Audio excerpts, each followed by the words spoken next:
ጤና ይስጥልን ተከታታዮቻችን፣ ለዕለቱ የተዘጋጁትን መረጃዎች ይዘንላችሁ ቀርበናል። እስከ መጨረሻው እንድትከታተሉን ጋብዘናችኋል።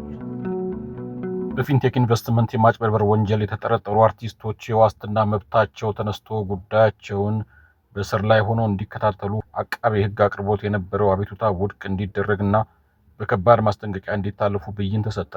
አቃቤ ሕግ በከፍተኛ የኢንቨስትመንት ማጭበርበር ወንጀል ተከሰው ጉዳያቸው በፍርድ ቤት እየታየ የሚገኙ ተከሳሾችና ጠበቃቸው የተከሰሱበት የክስ መዝገቡ በክርክር ሂደት ላይ የሚገኝና በችሎት ውሳኔ ያልተሰጠበት ሆኖ እያለ በሚዲያ ላይ በመቅረብ ከክሱ አውድ ውጪ የሆነ ማብራሪያ በመስጠታቸው የፍትህ ሂደቱን ተጽዕኖ ውስጥ ለመክተትና ምስክሮች ላይ ተጽዕኖ ለማድረግ ሞክረዋል በሚል የዋስትና መብታቸው ተነስቶ ከማረሚያ ቤት ሆነው ጉዳያቸው እንዲከታተሉ የሚል አቤቱታ ቀርቦ ነበር። በተጨማሪም ዘገባው የተጫነበት ሚዲያ ይቅርታ እንዲጠይቅ እና ቪዲዮውን እንዲያወርድ በወንጀል ሕግ አንቀጽ 457 ስር በቀጥታ እንዲቀጡ ይወሰን የሚሉ አቤቱታዎችንም አቃቤ ሕግ አካቷል። ፍርድ ቤቱ ድርጊቱን በቀጥታ መቅጣት የማይችል ከሆነ ደግሞ አቃቤ ሕግ የወንጀል ምርመራ የማድረግና ክስ የማቅረብ ስልጣንን ተጠቅሞ ምርመራ የሚጀምርና ተከሳሾችን በሕግ ቁጥጥር ስር እንዲውሉ አድርጎ ክስ የሚያቀርብ መሆኑንም አስረድቷል።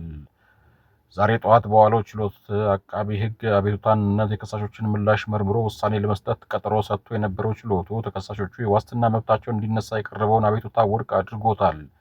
ችሎቱ በዋስትና ላይ የቀረበውን አቤቱታ ውድቅ ያደረገው በጥቃቅን ስህተቶች የዋስትና መብታቸውን መከልከል አግባብነት ያለው ባለመሆኑ አልተቀበልነውም በሚል ነው። እንዲሁም አቃቤ ሕግ ፍርድ ቤቱ ድርጊቱን በቀጥታ መቅጣት የማይችል ከሆነ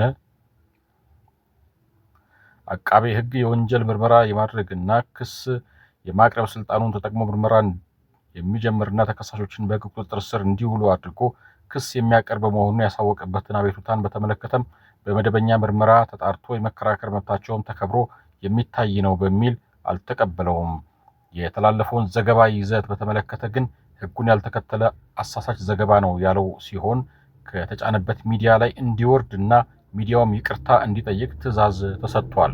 አርቲስቶቹን በተመለከተ በከባድ ማስጠንቀቂያ እንዲታለፉ ችሎቱ ብይን የሰጠ ሲሆን በመዝገቡ ላይ ለጥቅምት 2 ቀን 2019 ዓ.ም የተያዘው ቀጠሮ እንደተጠበቀ ነው በማለት ብይን ተሰጥቷል።